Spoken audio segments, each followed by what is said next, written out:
नमस्कार, मैं बहादुर गुजर और आप देख रहे हैं द मरुधर चौपा। तो साथियों, आज हम बात करेंगे जो लोकसभा चुनाव है 2024 दो तकरीबन समाप्त होने वाले हैं। एक अंतिम फेज है वो समाप्त हो जाएगा। उसके बाद जो जनता को और नेताओं को इंतजार है 4 तारीख का रिजल्ट्स का। तो सबसे हॉट सीट मानी जा रही है टोंक सवाई माधोपुर, उसके आंकड़ों पर बात करने वाले हैं। जो भारतीय जनता पार्टी की ओर से नगर पालिका खीरनी के चेयरमैन रूप सिंह जी डोए हमारे साथ हैं। तो सबसे पहले हम जानेंगे सर कि जो आपकी जो चुनाव यात्रा रही भारतीय जनता पार्टी के साथ, सुखबीर सिंह जौनपुरिया जी की जो नामांकन रैली थी उसमें आपको उप मुख्यमंत्री है राजस्थान से दिया कुमारी जी, उनके द्वारा भारतीय जनता पार्टी ज्वाइन करवाई गई। उसके बाद से आपकी चुनाव यात्रा भारतीय जनता पार्टी के साथ शुरू होती है। तो भारतीय जनता पार्टी के साथ जो आपकी चुनाव यात्रा रही किस तरह की रही और जनता का किस तरह का सपोर्ट और आश्वासन मिला आपको? जी, मैंने 2 अप्रैल को नामांकन रैली के अंदर भारतीय जनता पार्टी ज्वाइन की जी। और वो ज्वाइन क्यों की मैंने, क्योंकि मैं माननीय प्रधानमंत्री नरेंद्र जी मोदी की जन कल्याणकारी नीतियों से प्रभावित था जी। और प्रभावित होने के बाद में जब मुझे ये लगा कि इस देश के विकास के लिए, गांव के विकास के लिए, राजस्थान के विकास के लिए अपन सबको मिलकर इस भारतीय जनता पार्टी जो देश की सबसे बड़ी पार्टी है, नंबर 1 पार्टी है, इसके साथ अपन को रहना चाहिए। मैंने उनसे प्रभावित होकर माननीय सांसद सुखबीर सिंह जी जौनपुरिया साहब, जो पिछले 10 साल से हमारे यहाँ लोकप्रिय लाडले सांसद भी हैं, उनको भारतीय जनता पार्टी ने पुनः तीसरी बार यहाँ से कैंडिडेट बनाकर टोंक सवाई माधोपुर की सेवा के लिए उनको टिकट दिया। उससे हम प्रभावित होकर माननीय सांसद साहब के आग्रह पर और हम सब लोगों ने, हमारी पूरी टीम ने 2 तारीख को टोंक के अंदर नामांकन रैली में हमने सबने पार्टी ज्वाइन की और मोदी जी के परिवार में हम शामिल हुए। तो इससे पहले जब आप मोदी जी के परिवार में शामिल हुए नामांकन रैली में, इससे पहले आप सचिन पायलट जी को आदर्श मानते थे। उनके साथ जो जनसंघर्ष यात्रा थी उसमें कई बार आपको देखा गया पायलट जी के साथ कदम से कदम मिलाकर चलते हुए। तो ये अचानक जो चुनाव आते ही आपने जो अचानक ये रुख बदला है और जो ये एक भारतीय जनता पार्टी को ज्वाइन करके जो आपके चाहने वालों और पायलट साहब को चाहने वालों को जो ये अचानक ये चीज़ देखने को मिली, तो ये क्यों हुआ?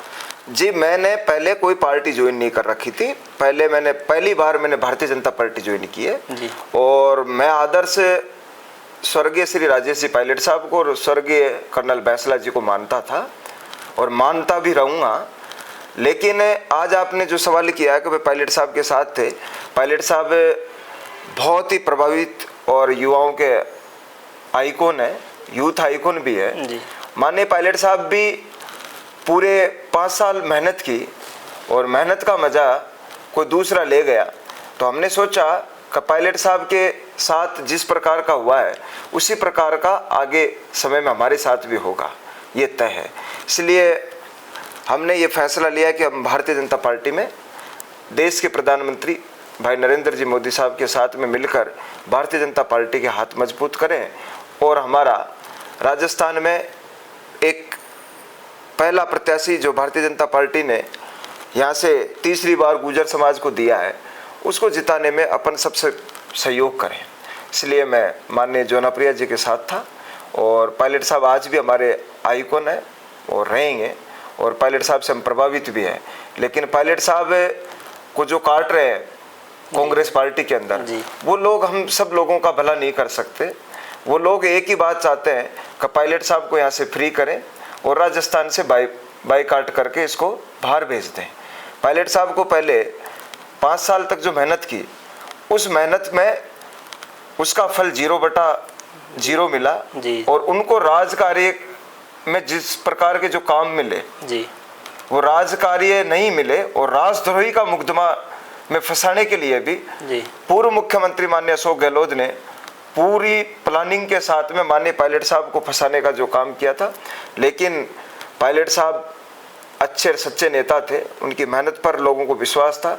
आज भी पायलट साहब एक नंबर है और मैं तो आज भी कांग्रेस पार्टी के जो गांधी परिवार के राहुल गांधी जी हैं, सोनिया गांधी जी हैं, उनसे भी आग्रह करता हूं कि अगर इस राजस्थान को और कांग्रेस को बचाना चाहते हो तो माननीय पायलट साहब के हाथों में कमान सौंप और पायलट साहब को आगे करो। अशोक गहलोत से यहाँ चलने वाली सरकार नहीं है। और जो बचे कुचे जो नेता भी हैं, मैंने तो पहली बार किसी राजनीतिक पार्टी को ज्वाइन किया है, लेकिन आज कांग्रेस के अंदर जो नेता बचे हुए हैं वो भी सब भारतीय जनता पार्टी में आ जाएंगे। अभी 2 दिन पहले ही अशोक गहलोत ने बयान दिया था कि जो कांग्रेस छोड़ के जो बीजेपी में गए हैं उनका कुछ नहीं होगा। लेकिन मैं आज कह रहा हूँ कि माननीय अशोक गहलोत जी अगर कांग्रेस में रहे तो कांग्रेस में 0/0 काम होंगे और जितने भी नेता हैं वो सब छोड़कर भारतीय जनता पार्टी में पहुंच जाएंगे। तो आपने पायलट साहब के साथ जो यात्राएं की, उनके जो साथ में कार्यकर्ता काम करते हैं उनको भी देखा है, और भारतीय जनता पार्टी में भी आप तकरीबन 1-2 महीने से आ गए हैं। तो जो यहाँ पे ज़मीनी लेवल पे कार्यकर्ता काम करते हैं और जो कांग्रेस पार्टी में करते हैं, तो उनके साथ जिस तरह जो ऊपर लेवल के जो नेता होते हैं, जिनका व्यवहार और पार्टी का व्यवहार किस तरह का देखने को मिला? देखो, भारतीय जनता पार्टी एक बहुत बड़ा परिवार है और यहाँ काम करने वाले व्यक्ति को अहमियत दी जाती है जी। और जो काम करता है वो आदमी आगे बढ़ता है। तो भारतीय जनता पार्टी कभी भी, आपने देखा होगा, अभी भी हमारे माननीय मुख्यमंत्री जी हैं, वो अंतिम पंक्ति में बैठते थे और आज वो राजस्थान के सीएम हैं जी। हमारे माननीय डॉक्टर किरोड़ीलाल जी हमारे यहाँ से विधायक थे, उन्होंने 5 साल तक जो मेहनत की है उस मेहनत के हिसाब से उनको केंद्र के वो कैबिनेट मंत्री बनाए राजस्थान सरकार ने जी। और आज भी माननीय किरोड़ीलाल जी मीणा हमारे सम्मानीय लोक लाडले हैं, उन्होंने जिस प्रकार का जो काम भारतीय जनता पार्टी के लिए किया, आज पार्टी उनको सम्मानीय और वरिष्ठ नेताओं में उनकी गिनती करती है। ऐसा कांग्रेस पार्टी के अंदर नहीं है। माननीय पायलट साहब ने मेहनत की, पहले उनसे पहले मदरेणा जी ने मेहनत की, उनको कुछ नहीं मिला। उससे पहले सीपी जोशी जी ने मेहनत की, उसको भी कुछ नहीं मिला। इसलिए कांग्रेस पार्टी का अंत है और आने वाले समय में, और आप नहीं मानते तो 4 जून के बाद में आप देख लेना, 4 जून तक ये जितने भी बोलते हैं बट बोलने, ये बोल सकते हैं 4 जून के बाद में भारतीय जनता पार्टी की सरकार बन रही है पुनः तीसरी बार, और माननीय नरेंद्र जी मोदी प्रधानमंत्री बन रहे हैं। तो बात करें सचिन पायलट जी की, पायलट साहब का जिस तरह भारतीय जनता पार्टी अगर रैली की जाए, मोदी जी की रैलियां हुई है राजस्थान में, जिस तरह का हुजूम उनमें देखने को मिलता है मोदी जी की रैलियों में, उसी तरह का सचिन पायलट जी का राजस्थान में क्रेज है, उसी तरह का हुजूम उनकी रैलियों में देखने को मिलता है। और टोंकसवाय माधोपुर गुजर मीणा बाहुल्य क्षेत्र है, जो गुजर ही नहीं मीणा भी काफ़ी अच्छी तरीके से सचिन पायलट जी को चाहते हैं और उनके जो सचिन पायलट जी का है वहाँ पे वोट करते हैं। तो सचिन पायलट जी का जो फैक्टर है वो टोंकसवाय माधोपुर में क्या मायने रखता है? जी, पायलट साहब अपनी जगह अपनी पार्टी के लिए काम किया है और भारतीय जनता पार्टी के कार्यकर्ताओं ने बीजेपी के लिए काम किया है जी। दोनों पार्टियां अपने अपने स्तर पर अपने कार्यकर्ताओं के साथ काम किया। ये लोकसभा क्षेत्र किसी जाति विशेष का नहीं था। पिछली बार भी 2 बार माननीय सुखबीर सिंह जी जोनाप्रिया जो जीते थे जी, वो किसी गुजर के बल पर नहीं जीते थे जी। वो सब जातियों के साथ में, 36 बरादरियों के साथ में, 7 कौम के साथ में मिलकर उन्होंने चुनाव लड़ा था और चुनाव लड़ने के बाद भी 10 साल उन्होंने हर जाति के सम्मान में उन्होंने टोंक और सवाई माधोपुर की जनता का काम किया था। आपने देखा होगा जगह जगह जोनाप्रिया जी जहाँ भी जगह हैं वहाँ उनको रास्ते के अंदर सर्दी हो, बरसात हो, गर्मी हो, उसके अंदर जैसा भी आदमी मिला, सर्दी में उन्होंने कंबल बांटे, बरसात में उन्होंने उनको तिरपाल, छत्ते, वत्ते सब बांटे। तो वो उनका रुझान था जी।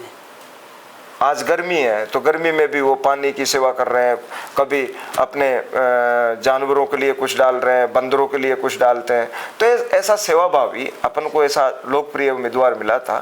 तो पायलट साहब ने पार्टी के लिए काम किया, जोनाप्रिया जी ने बीजेपी के लिए काम किया। वो इतना फैक्टर मुझे लगता नहीं है। और लोगों ने बड़ा मन बना रखा था कि देश के अंदर अब की बार भगवान राम के मंदिर का जो अनावरण हुआ, मूर्ति का भव्य ओपनिंग हुई, उस रामलला को लाने के लिए और भगवान की सेवा के लिए जिस प्रकार मोदी जी ने जो काम किया था, जनता ने बड़ा मानस बना रखा था कि अब की बार पुनः तीसरी बार भारतीय जनता पार्टी को वोट देंगे। तो आपने अभी बात की उसमें 2 मुद्दे गिनवाए। पहला जो जोनाप्रिया जी का गिनवाया कि उन्होंने जिस तरह की सेवाएं दी हैं, तो विपक्ष के जो नेता हैं, सांसद उम्मीदवार हैं हरीश चंद्र जी मीणा, उन्होंने ये आरोप लगाया है कि सुखबीर सिंह जी जोनाप्रिया ने पिछले 10 साल में कंबल बांटने और मिठाइयाँ बांटने के अलावा कौन सा विकास का काम किया? इस पर देखिए, विपक्ष का काम है विपक्ष की भूमिका निभाने का है जी, और पक्ष का काम है अपने पक्ष में काम करने का। आज मैं सरपंच था, सरपंच के बाद में चेयरमैन बना जी। कमियां मेरे में भी है, कमियां जोनाप्रिया जी में भी हैं, कमियां हरीश जी में भी है जी। कोई भी आदमी पूर्ण रूप से कंप्लीट नहीं होता और कंप्लीट हो उसके बाद में भी लोग, जनता कमियां ढूंढने का काम करती है। आदमी की 2 आँखें हैं, इन्हीं आंखों से आप पॉजिटिव देख सकते हो और इन्हीं आंखों से आप नेगेटिव देख सकते हो जी। तो मैं तो ये मानता हूँ कि विपक्ष की भूमिका आज माने हरीश जी ने जो निभाई है, अगर ये पिछले 10 साल से निभाते तो निश्चित रूप से मुझे लगता कि जोनाप्रिया जी और भी बेहतरीन काम करते। जी। लेकिन उस समय जब 10 साल के कार्यकाल के अंदर विपक्ष की भूमिका निभाने के लिए इनके पास समय नहीं था, और जब वोट था जी। जब इन्होंने विपक्ष के जो बातें की है, जनता सब जानती है कि आज किस प्रकार का मानस बनाकर हरीश जी ने जो काम किया।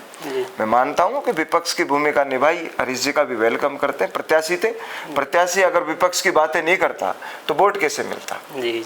तो इसलिए, लेकिन यहाँ की जनता ने बड़ा मानस बना रखा था। सब जातियों ने, अकेले गुजरों के वोटे से माननीय जोनाप्रिया जी चुनाव नहीं जीत रहे, 36 बिरादरी वोट दी है, और आपने देखा भी है मतदान पिछले से थोड़ा कम है, लेकिन जो मतदान हुआ है वो भारतीय जनता पार्टी के पक्ष में ज्यादा हुआ है। और आने वाली 4 तारीख को आपको मालूम भी चलेगा, पुनः तीसरी बार यहाँ ही नहीं, टोंक सवाई माधोपुर की बात, 25 की 25 सीटें भारतीय जनता पार्टी जीत रही है जी। और अभी आप 2-3 दिन से देख रहे होंगे, मोदी जी ने एक बात कही थी कि 400 पार के लिए कांग्रेस पार्टी के लोग बातें कर रहे हैं। जी। मोदी जी ने कांग्रेस पार्टी को और विपक्ष को 400 का नारा देकर उनको एक देसी कहावत है मारवाड़ी भाषा में, उनको चाड़ा लगा दिया। तो उनको चाड़े लगाकर वो काम किया है कि भाई इनका मन डाइवर्ट वहां 400 पे रहे। लेकिन उन्होंने ये नहीं किया कि सरकार को सत्ता में लाना है या इस सरकार को सत्ता से भेजना है। उनका एक ही था, कांग्रेस पार्टी का और विपक्ष का पूरे, उन्होंने एक ही काम किया है कि भाई इनको 400 से पार नहीं होना। जबकि उन्होंने ये दिमाग नहीं लगाया इनको सत्ता में नहीं आने देना। लेकिन माननीय मोदी जी ने बहुत बड़े सोच और दिमाग से जो नारा दिया था 400 पार का, वो बेहतरीन दिया था। लेकिन मैं पुनः आपसे कहता हूं कि 25 की 25 सीटें राजस्थान में भारतीय जनता पार्टी की आएगी। तो आप अभी बात कर रहे थे कम वोटिंग परसेंटेज की, तो दूसरे लोकसभा चुनाव के दूसरे फेज में जो सबसे कम वोटिंग हुई है वो टोंक सवाई माधोपुर से 56.6% हुई है, और उसमें भी जो बामनवास विधानसभा क्षेत्र है वहाँ से और भी कम हुई है। तो इसकी क्या वजह रही है? देखो, ये आपने कहा 56.6 ही हुई ना जी। मोदी जी ने भी 56 का ही नारा दिया है, 56 इंच का मोदी जी का सीना है, पार्टी का भी है। तो हो सकता है हमारे जोनाप्रिया जी के लिए बहुत ही शुभ हो। 56 का आंकड़ा भारतीय जनता पार्टी के लिए बहुत शुभ है, हम सब कार्यकर्ताओं के लिए शुभ है। 56 जो अंक है वो शुभ है माना जाता है, शुभ है। इसलिए मैं आज घोषणा करता हूँ कोई हराने वाला नहीं है। तो जो और भारतीय जनता पार्टी पुनः जीत रही है। आप यही दिमाग लगाइए कि 56 ही क्यों हुआ। मोदी जी ने नारा दिया 56 इंच का सीना है, तो 56 इंच पे हम सीने पे हमने पार्टी के मतदान को लेके चले गए। तो टोंक सवाई माधोपुर के कार्यकर्ता का भी 56 इंच का सीना है, मतदाता का भी 56 का है, मतदान भी 56 है। इसलिए मैं आपसे कह रहा हूँ, इस माइंड से कार्यकर्ता बड़े सोच और दिमाग से उन्होंने मतदान किया, इसलिए 56 का आंकड़ा हमने दिया है। भारतीय जनता पार्टी के विधानसभा चुनाव में जो बामनवास विधानसभा क्षेत्र है उसमें करारी शिकस्त झेलनी पड़ी थी। तो इस बार लोकसभा चुनाव में क्या लगता है इन आंकड़ों को लेकर? देखिए, लोकसभा चुनाव और विधानसभा चुनाव में रात दिन का अंतर है। ये बड़ा चुनाव है, देश की सबसे बड़ी पंचायत का चुनाव था, देश के सबसे बड़े मंदिर का चुनाव था। इस चुनाव को बड़े सोच समझकर जनता वोट देती है, देश हित में वोट देती है। वो छोटे चुनाव है, उससे आप नीचे जाओगे तो पंचायत राज के और भी छोटे चुनाव होते हैं। वो सब व्यक्तिगत मामला होता है, कहीं जातिवाद का मामला होता है, कहीं परिवारवाद का मामला होता है। इस लोकसभा चुनाव के अंदर जाति, परिवार, भाई बंद सबसे उठ के ऊपर चुनाव होता है। और ये चुनाव माननीय मोदी जी को देख के चुनाव हुआ है। इसलिए मैं मानता नहीं हूँ कि 8 के 8 विधानसभाओं में, आप बामनवास की बात मत कीजिए, पूरी 8 के 8 विधानसभाओं में भारतीय जनता पार्टी जीत रही है।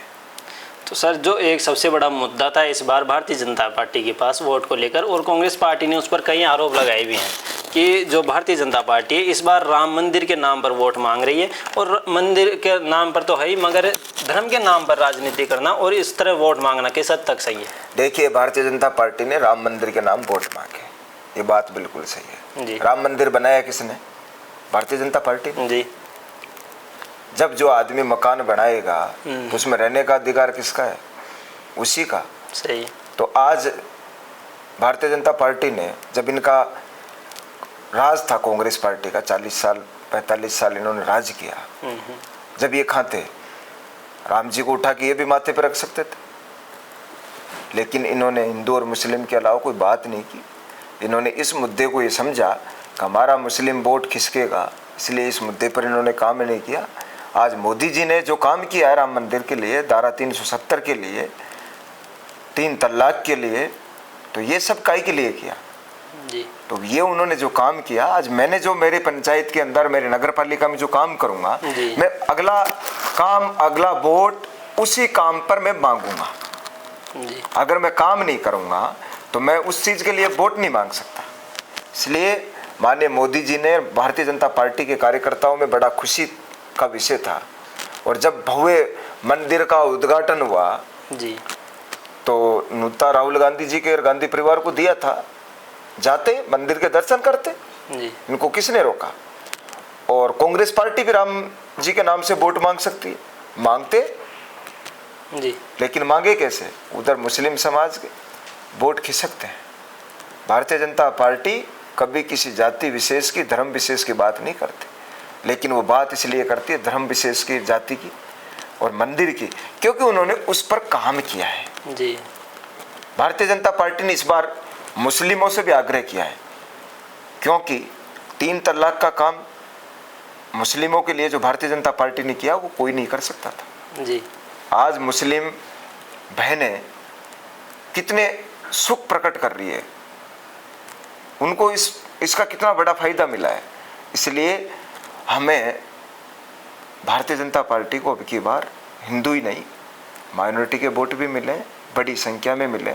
लोगों ने बड़ा मानस बना लिया कि देश को अगर कोई नई दिशा, गति दे सकता है तो भारतीय जनता पार्टी दे सकती है।